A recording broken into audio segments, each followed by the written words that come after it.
ноцтой хэрэг. Өмнөд Солонгосын нэгэн үзэсгэлэнтэй эмэгтэй өөрийгөө төгөлдөр хуурын багш гэж танилцуулан үнэтэй брэндээр гоёж импортын тансаг зэрэглэлийн автомашин унан дээд давхрын пентхауст амьдардаг байв. Гэвч энэхүү гял цал байдлын цаана бие үнэлж амьдардаг, байрны мөнгөө төлж чадаагүй улмаас ус цахилгаанаа таслуулсан, өр ширэндээ баригдсан өрөвдөлтөй нэгэн эмэгтэй нуугдж байлаа. Тэрээр бүх ирчүүдийг үзэн яддаг байсан бөгөөд өшөөгөө авахын тулд цахим орчинд ангуучилж нэгэн нэрийг зочид буудалд хуурч авчран маш догшин авирлаж хохирогчийг дараалан 41 удаа хутгалж цахилгаан хөрөөгөөр хэрцгийгээр мөчлөн цогцсыг нь зэрлэгээр хээр хайжээ. Хамгийн аимшигтай нь цагдаагийнхан хохирогчийг цус нүчтэйгөө холилдсон зургийг гаргаж ирээд байцаах үед тэрээр нүрээ таглан чангаар хахаж цацтлаа инээж байв. Хоёр нүртэй хорт могоо мэт энэхүү үзэсгэлэнтэй эмэгтэй цаана чухам ямар гаж буруу сэтгэл зүй нуугдж байсан бэ. Өнөөдрийн түүхээрээ бүгдээрээ үүнийг сөхцгөөе.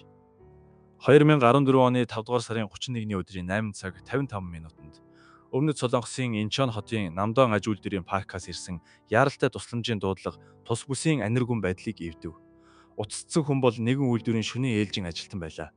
Тэрээр айж сандарсан дуугаар утасны цаанаас хэлэхдээ шүнжин ээлжинд ажиллаад өглөөний 8 цаг 30 минутын орчимд ажил нь дуусч үйлдвэрийн байрнаас гарч гадаа агаар амьсгалахаар зогсож байснаа хэлэв.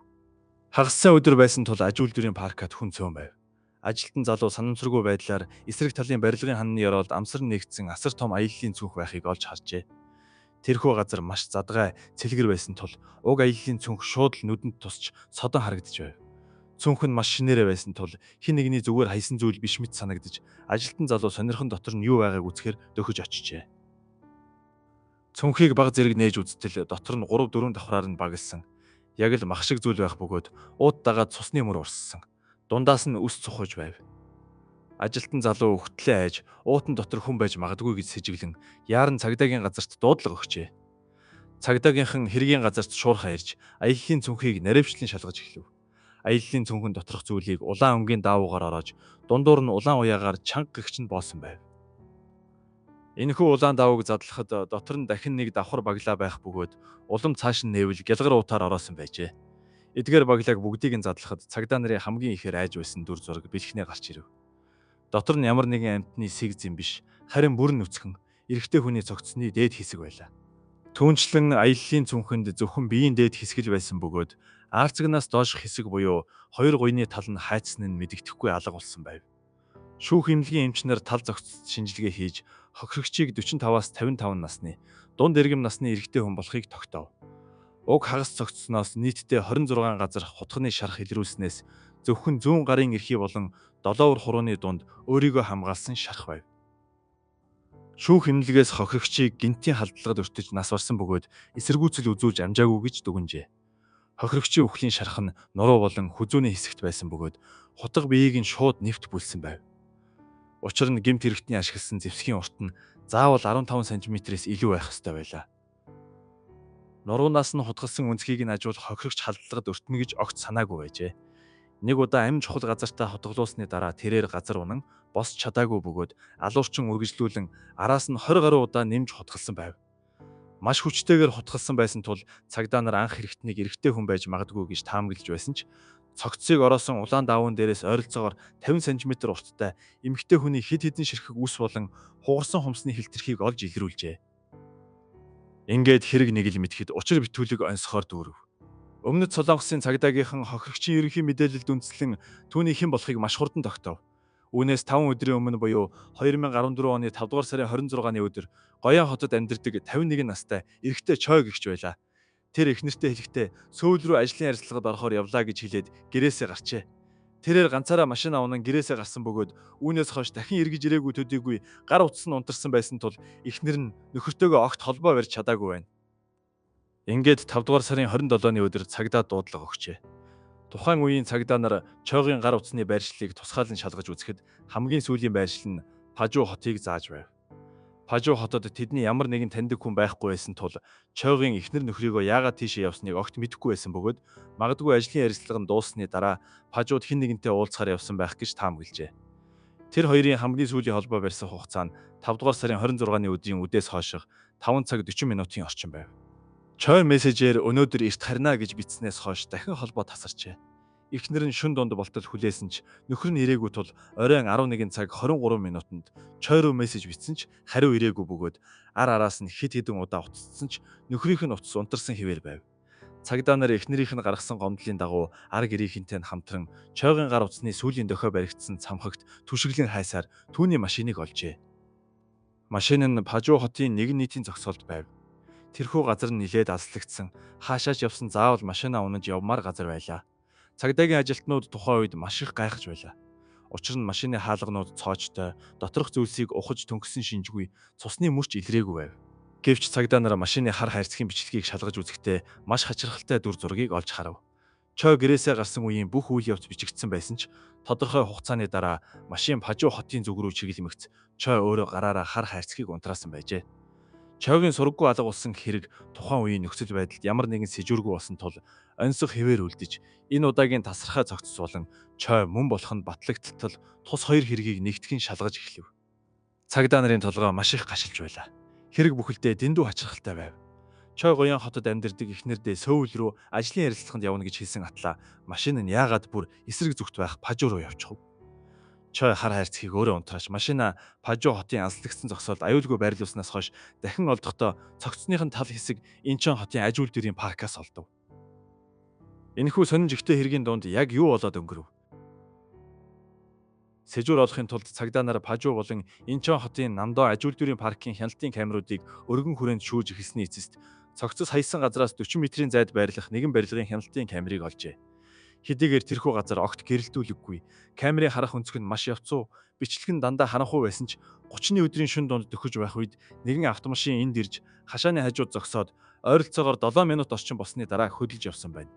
Машин дотор хэдэн хүн байсан, хэн бууж ирсэн нь огт харагдахгүй байсан ч баттай зүйл нь уг машин 8 минутын өмнөөс л шөнийн аж үйлдвэрийн паркаар эргэлдэж байжээ. Магадгүй алуурчин цогцос хаях газраа хайж байсан нь тодорхой байв. Хяналтын камерт машины улсын дугаар бичигдэж үлдээгүй ч машины хажуу талд 3 хөндлөн зураас байсан нь маш тод харагдаж байлаа. Хажуу талдаа ийм загвартай машин өмнөд Солонгост маш ховор. Цагдаа нар камерын зургийг бариад олон тооны авто засварын газруудаар явсны эцэст уг машиныг мөнгөлөг өнгийн импортын Chrysler загварын машин болохыг амжилттай тогтоов. Машины жолооч талын хажуугийн крилон баг зэрэг хонхойсон байлаа. Импортын Chrysler машин өмнөд Солонгост тийм ч олон байдаггүй. Цагдаа нар уг мөнгөлөг өнгийн импортын машины явах чиглэлийг мөрдхийн зэрэгцээ.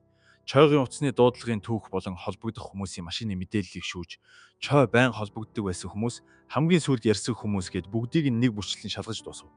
Үр дүнд нь тэдгээр хүмүүсийн доторх нэгэн хүний нэр дээр хяналтын камерт бичигдсэнтэй яг адилхан импортын машин бүртгэлтэй байхыг олж мэджээ. Гэвч хүмүүсийг хамгийн их гайхшруулсан зүйл нь машины эзэн эрэгтэй хүн биш, харин ердөө 35 настай Го Ми Сүк гэх эмэгтэй байлаа.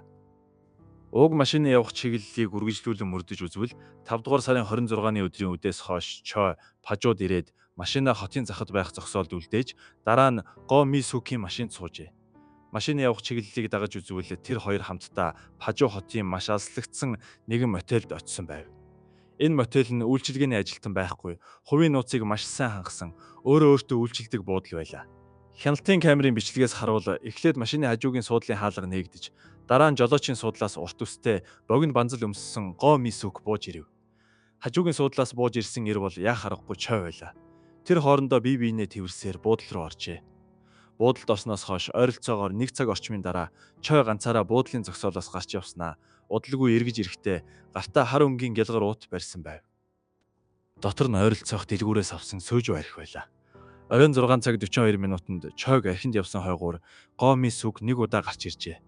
Тэрээр машиндаа суух гэж байгаа мэт жолоочийн талын хаалгыг нээснээ буцааж хагаад өрөө рүүгээ алхсан байна. Дараагийн өдрийн өглөө нь буюу амралтын өдөр 11 цаг 30 минутын орчимд Го Ми Сүк ганцаараа машинаа унан буудлаас гарч яв. Оройн 7 цаг 12 минутанд тэрээр машинаа унан эргэж ирэхдээ гартаа маш олон зүйл баглаж боосон уутнууд барьсаар оржээ. Энэ хугацаанд Чой өрөөнөөс гарч ирж байгаа нь огт харагдсангүй. Буудалд зөвхөн зогсоолын нэг л орох гарах хаалга байсан бөгөөд хяналтын камерт Чой гадагш гарсан дүр зураг огт бичигдээгүй байв. Цаг хугацаа урсаар тэр хоёрын буудалд орсон 3 дахь өдөр ирлээ. Оройн 7 цаг 55 минутанд Го Ми Сүк урд нь задгаа тавьсан байсан үсээ дээш нь боож янзлаад дахин буудлаас гарч ирэв. Энэ удаа тэр гартаа хар өнгийн аяллалын цүнхч ирсэн байсан бөгөөд энэ нь цогцолцсон хэргийн газраас олдсон цүнхтэй яг цав ижилхэн байлаа. Го Ми Сүк анх буудалд ирэхдээ Ийм хүнд зүйл бариагүй байсан бөгөөд гарч ирэхдээ цүнхийг газар чирж явснаас ажуул маш хүнд байгаа нь илт бөгөөд маш их хүч гаргаж зүдэрч байгаа нь харагдж байв. Хамгийн гол нь аяллаа цүнхний амсраар улаан өнгийн даавуу цухаж байсан нь цогцсыг багилсан өнөөх даавуутай яг ижилхэн байлаа. Тэрээр ганцаараа тэрхүү хүнд цүнхийг машиныхаа тээш рүү өргөж хийсэн бөгөөд энэ үйл явцад хэн нэгэн түүнд туслаагүй байна. Хэргийн мөрдөн шалгах ажиллагаа энд хүрэхэд үр дүн аль хэдийн тодорхой болсон байв. Гомын сүг яах аргагүй Чойгийн үхэлтэй шууд холбоотой байлаа. Гэвч Чойгийн тал зогссноос үзэхэд түүний авсан үхлийн шарх маш хэрцгий байсан тул эмэгтэй хүний хийсэн үйлдэл гэж харагдахгүй байв. Гэвч хяналтын камерын бичлэгийг дахин нягтлж үзсний эцэст тэр хоёрын өрөө рүү өөр ямар нэгэн с ิจ гтэй хүн ороогүй. Мөн Гомын сүг өөр хинтэй ч уулзаагүй болох нь батлагдлаа. Тухайн 3 өдрийн турш зөвхөн Гомын сүгэл тэр өрөөнд байсан тул бүх баримт нотлогоо түүний ганцаараа хүний амнаас бүрлгэж цогцыг мөчлөх ажлыг гүйцэтгэснийг зааж байв. Цагдаа нар Гомын сүгийн пажуудах гэрийн хаягийг тогтоож очтол яг тэр үед Гомын сүг гэрээсээ гарч таарав. Хэрэгт холбогдсон өнөөх Chrysler машиныг унаагүй зогсоод үлдээсэн байлаа. Цагдаа нар боломжийг ашиглан түүний гэр болон машиныг нэгжив.